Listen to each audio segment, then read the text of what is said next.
So here's what you need to tie-dye. You need lots of different colored dyes, something to obviously tie-dye, plastic bins filled with water, salts, we need squeezy bottles to be precise, some rubber gloves to protect your hands, and rubber bands. When it comes to actually making the solution, each dye is different, so you have to read the side of the box. You can use either a liquid or a powder, both will work. And then when you're actually going to put it in, start out more conservatively and then add as you go if you want it darker. Absolutely, that way there's no room for mistakes. Totally. Or very little mistakes.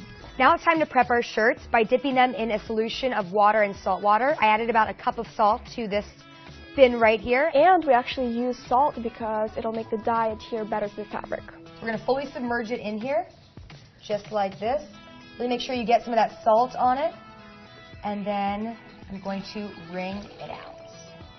Now we're going to really make all the magic happen by using our rubber band. And what we're going to do is we're actually going to create a pattern. So whether you want something that has maybe something that starts in the middle or is only squished on the top and solid on the bottom, this is where you get to kind of create your pattern. And while we can't entirely control what it looks like, you can kind of go in with an idea, right? So wherever you pinch it or pull it or squish it with your rubber bands is where you're going to see those white creases.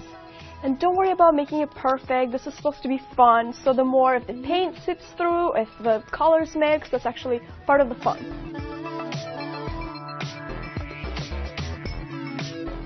We've got these squeezy bottles on hand, and what they do is if you want to get really precise with your tie-dyeing, you can fill them up with dye, kind of like so, and then get right by the rubber bands and all those different crevices. All right, I'm so excited to start? do this. Yep. All right, get started. I'm just going to go for it.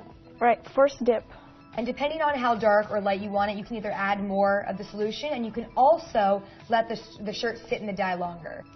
And also if you want to create more of an ombre effect, you can sort of dip it fully first and then just keep dipping the ends a little longer, so it's kind of like creates that beautiful gradient effect. So as you can see, there's already this little formation of lighter at the top and darker towards the bottom.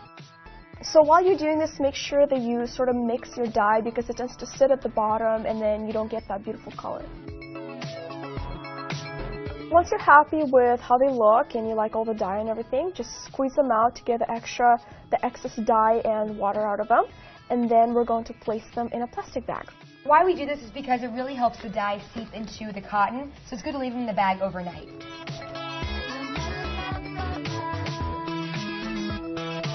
So to get the best results, you're going to want to store this in a plastic bag overnight, but we're just going to take them out because we can't wait to see how they turn out. Okay, take off those rubber bands. And if you're unhappy, you want to change anything, that's the best part about this DIY is you can always add to it. And now we're going to hang them up to dry. And always make sure to wash these on their own because you don't want to stain your clothes, at least for the first time. I'm sure some dye will come out of it, but at least for the first time, just give it some alone time in the washer. So we did it! Yes! Yay! I hope you guys enjoyed this DIY as much as we clearly did. And make sure to subscribe to Pop Sugar Girls Guide, wherever it is. And head on over to Evelina's page and subscribe there too. See you guys later. Thank you so much for watching. Bye, guys.